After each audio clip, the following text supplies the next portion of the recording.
nous avons une quatrième solution. Il existe une solution pratique pour toute personne intéressée à ne pas laisser du hametz chez soi pendant le Shabbat. Les deux solutions que je vous avais données, c'est d'avoir, les trois même, c'est d'avoir du hametz à la maison. Mais il y en a qui ne veulent plus. Ils ne veulent pas prendre de risques. C'est pour cela qu'il est conseillé d'éliminer toute trace de hametz de la maison dès vendredi matin. Et c'est le vendredi matin qu'on devra tout brûler. Reportez-vous à la vidéo qui explique comment annuler, de quelle façon, toutes les sortes d'annulations. Et ensuite, on va réciter le Kal Hamira Deika Birshoti, Vamia Deika Birshoti, le vendredi matin. Comme ça, on a la maison propre, il n'y reste plus de chametz. Mais comment faire la Séouda? Avec quoi si je n'ai plus de pain? Alors, c'est évident, avant de passer au repas, il faut avoir rangé toute la vaisselle chametz dans un endroit prévu à cet effet. Chez nous, les Sfaradim, on ne vend pas la vaisselle parce que si on la vend, on est obligé de la retremper dans le mikvé parce qu'elle a appartenu à un non-juif. Donc, quand on va la racheter après Pessah, il faudra la retremper dans le mikvé. Pour ne pas rentrer dans ces complications, on vend seulement le hametz qui se trouve à l'intérieur de la vaisselle.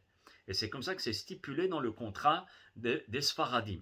Toute la vaisselle, comme elle est déjà rangée, alors je vous conseille de sortir la vaisselle de Pessah avec de la nourriture kasher les Pessah, dans des marmites déjà préparées kasher les Pessah. Donc déjà vendredi, la maison elle est kasher les Pessah. Alors, qu'est-ce qu'on va faire? Nous allons le vendredi avant Shabbat préparer des matzot d'une manière très spéciale. Alors, comment on va faire? On fera cuire dans des marmites déjà kasher les Pessah, parce que toute ma maison elle est kasher les Pessah, déjà dès le vendredi matin. Donc il n'y a plus de hametz qui est chez moi. J'ai déjà fait Kal Hamira, j'ai brûlé mon hametz, on attaque Pessah. Donc, comme je ne veux pas manger de pain, je vais préparer de la matzah qui n'est pas pain, mais qui ne sera pas matzah. Alors Rabbi Obadia Yosef et beaucoup d'autres poskim nous donnent le conseil, afin de faciliter la situation, c'est de prendre des matzot normales, pas la matzah shmura, des matzot normales, et de cuire tous mes repas dans une marmite kasher les Pessah.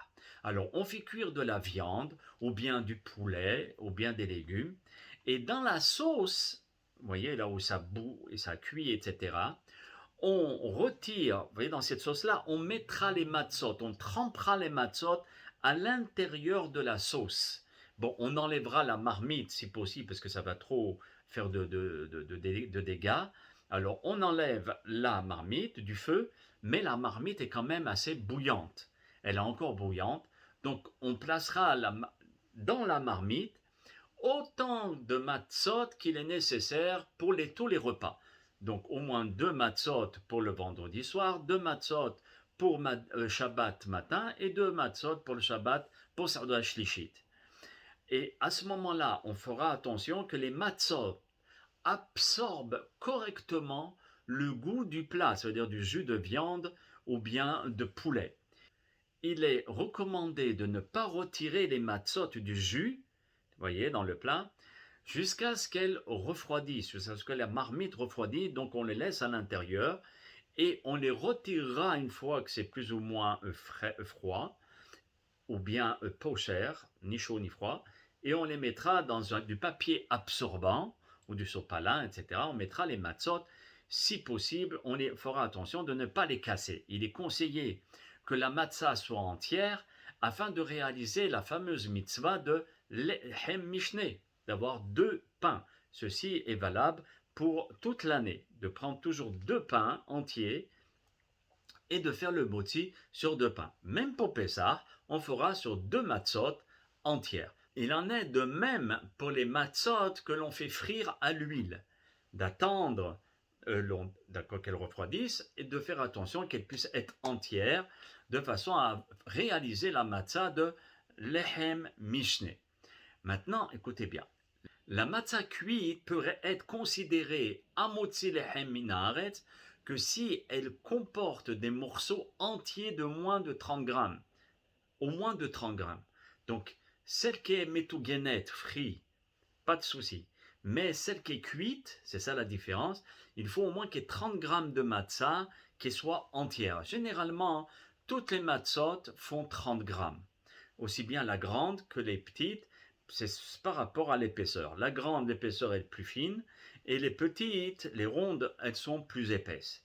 Donc il sera permis de consommer tous les repas de Shabbat avec de la matzah metouganet, de la matzah frite, ou bien de la matzah mebouchelet, de la matzah qui est cuite. Car ces matzot-là, elles perdent leur titre de matzah du fait qu'elles ne possèdent plus le goût de matzah. C'est de la matzah mélangée avec du jus de poulet, avec du jus de viande. Et la matzah cuite ou de la matzah frite, on ne peut pas se rendre quitte de cette matzah-là le soir de Pessah. C'est impossible. Attention, je répète, elle se préparera naturellement avant Shabbat. Maintenant, quelle bénédiction réciter sur une matzah pareille? Parce que c'est ni de la matzah, ce n'est pas du pain. Alors, nos hachamim nous disent que c'est par le fait que je la transforme, cette matzah. Parce qu'une matzah, pour les Sfaradim, une matzah pendant l'année, c'est Borim et Mezonot. Pendant Pesach, c'est Amotzi Lechem min haaretz. Mais une matzah normale, voyez. Mais une matzah que j'ai fait frite, ou bien que j'ai fait bouillir, etc., que j'ai transformé la matzah, en transformant la matzah, je transforme aussi sa bracha. Donc, elle sera à ce moment-là plus Borim et Mezonot, parce qu'elle a perdu son titre de matzah, mais elle aura toujours, ce ne sera pas du pain, parce qu'elle ne peut pas fermenter une fois qu'elle est déjà fermentée. Donc, mais comme je l'ai mis dans du bouillon, ce sera la bracha Amotzi Lechem min haaretz, et ensuite je ferai mon Birkat Hamazon. Donc c'est comme si j'avais du pain, mais ce n'est pas du pain. Je peux réaliser toutes les séoudotes sans pour cela manger du pain, et sans pour cela manger de la matzah, même si c'est de la matzah. Mais c'est la matzah qui a été transformée. Tous les poskim préconisent et nous conseillent de prendre cette option qui est vraiment mieux. Aussi bien pour le risque du hametz pendant Pessah qui est hayav karet, c'est retranché du peuple d'Israël. Si on s'amuse avec le hametz et qu'on en mange pendant Pessah, ou bien après l'heure de son interdiction, il ne faut pas s'amuser ou bien prendre des risques quand il s'agit de karet, de retranchement du peuple d'Israël, qui est une faute très grave et qui est une sentence très très grave. Donc c'est pour cela qu'on préconise cette solution.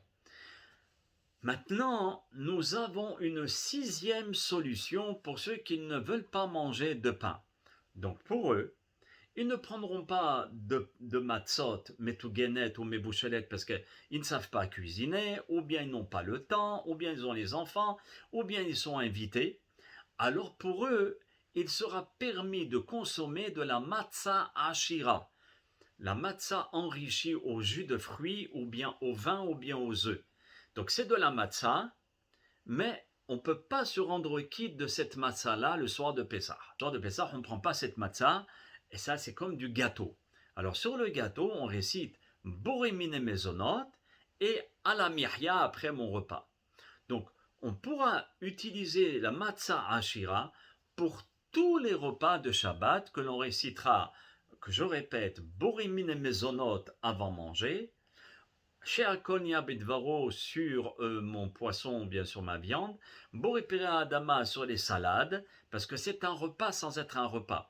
Et pourquoi je fais avec la matzah ashira? Parce que je ne peux pas préparer les matzot metouguenet pour des raisons personnelles. Et pour que je puisse faire le kiddush et que mon kiddush soit valable, il me faut du mésonote, comme on l'a appris. En mekachin et la bimkom seouda. Donc la seouda avec du gâteau, c'est considéré comme une seouda. Alors c'est pour cela que je prends des matzot ashirot et je fais borimine mezonot et alamihya et borine fachot pour tout le reste. Maintenant, si l'on mange plus de 240 grammes de matzah ashira, ce qui est énorme, alors là, ça s'appelle vraiment une seouda. C'est comme si vous prenez un paquet de gâteaux et vous le mangez entièrement. Généralement, un paquet de gâteaux, c'est 240-260 grammes.